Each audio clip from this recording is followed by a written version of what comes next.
You. How are you? Good. How are you? So low energy. Yeah, that's better. You'll bring it later. How are you? Thank you for asking. I'm quite well. I'm really just glad it's sunny. We were in Portland and Seattle, and it was like Pacific Northwest weather. So Oh yeah, super dreary. went and had an espresso martini down on the wharf. Hell or whatever. yeah. Hell yeah. Yeah, That's awesome. you got it. It was really nice. Vibes. Let's ask some questions. Tanisha, guys, round of applause for Tanisha also. Woo! So our first question here is from Stacy. Stacy. Hi. Ooh, I like these. Thank you.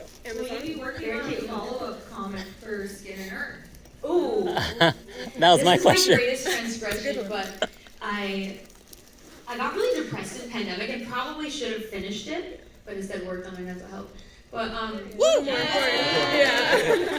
because I was like, this is my time to finish the comic because the second arc is written and it's so good. My best work. And I am a masochist and made it 10 issues this time instead of the 6 that are the first arc. And they're really good. And then I've drawn 2 out of 10. But then it's just been hard to like get back into the drawing of it. But it will happen. Maybe when I'm like old and less depressed. Actually, I'm not that depressed anymore. I've been working on it. Hell yeah. Self-care. Hell yeah. No, preach. And this kind of goes into another good question that was asked by Ashley. Where's Ashley? Oh, hi! Long time no see. How are you? Well, I like that you have the little name tag too, just in case. Just in case, I get lost. Yeah. Yeah, just in case you get lost, I'll find you. And you said a lot of lovely things, but the question here is, how do you overcome creative burnout? Ooh, actually, the answer is do another creative thing that is unrelated.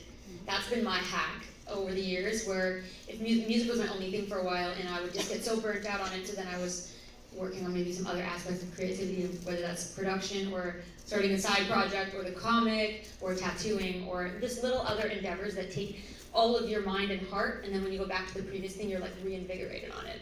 And that has been my hack to maintaining my like complete like busyness, but still actually everything being so fresh and exciting. So if you want to fill all your time and actually go kind of crazy, that's the hack. It's very fulfilling though. Let's do Very all the fulfilling way of things. life. And then our next question here is from Haley. There you are. Hi. What is your spirit animal? Ooh, I would like to think it's a raven. I don't know what it is for real, but I love ravens. They're so big and they love potatoes. Hell If you yeah. ever want to win over a raven, give it a potato. I Me looked too, it up and honestly. they love them. And I gave one once a potato and he loved it. So Like raw Anyway, potatoes or mashed potatoes? maybe in all its forms, but I feel like maybe without the butter. Just Okay, like a fair. straight up cooked potato. They're just like, boom, they love it. Like hell yeah. And they'll be your friend. That's awesome. And they're so cute. But I don't know, what's your spirit animal? Manatees. A manatee! Okay. Oh, shit. A gentle sea cow.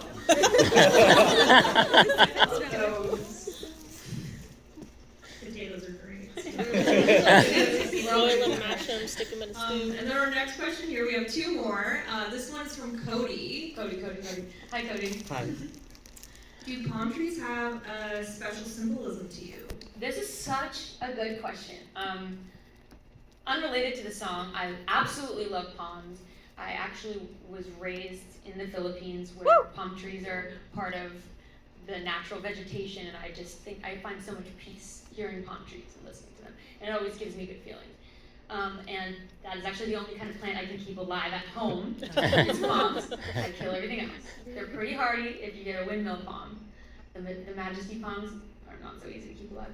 But the white pepper palm trees is a reflection of that concept, where like it's the idea of you have these experiences in life and these memories and these relationships with people that you put and fold up and put into like this little beautiful diorama of your life and put it in this beautiful memory and then leave it, move it along.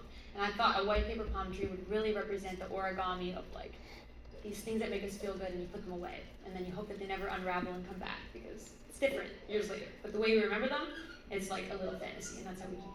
That's what white paper palm trees is called. I love that.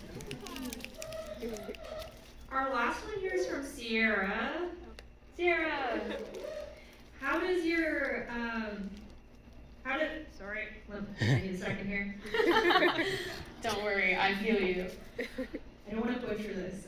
How does your role as a parent play into your creative process, and are there any specific songs or lyrics that were inspired by your experience with motherhood? Ooh. That's a double whammy. What was the first part? How does your evolving role as a parent play into the creative process?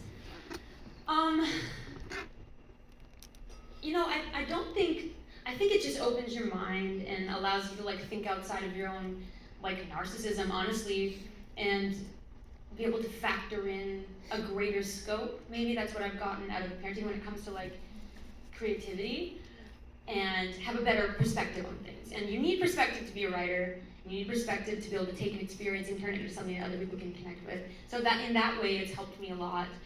I think partly too, I want to live my dreams and do everything the way I want to do it, so that my kid can see that and want to do the same thing for themselves.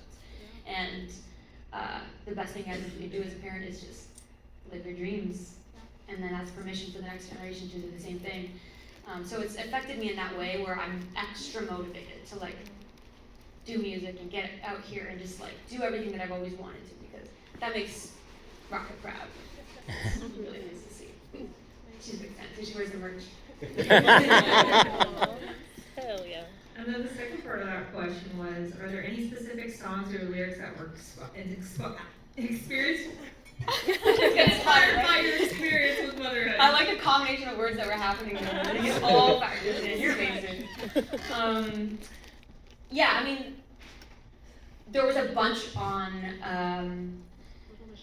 Little Machines that were all about that. Thanks for putting thanks for reminding me what my album. Like New Fears was about that. Weirdly enough, a friend of mine later was like, I fucked to that song, and I was like, oh. I'm not gonna tell you what that's about. And then Portal, and just there's a couple of songs, especially from that record, that I was going through being a mother for the first time. And yeah, you can fuck that song though. I think that's all our questions. We're gonna be over there at the billboard, and let's get some photos. Those are great questions. Thank you guys so much. Thank you.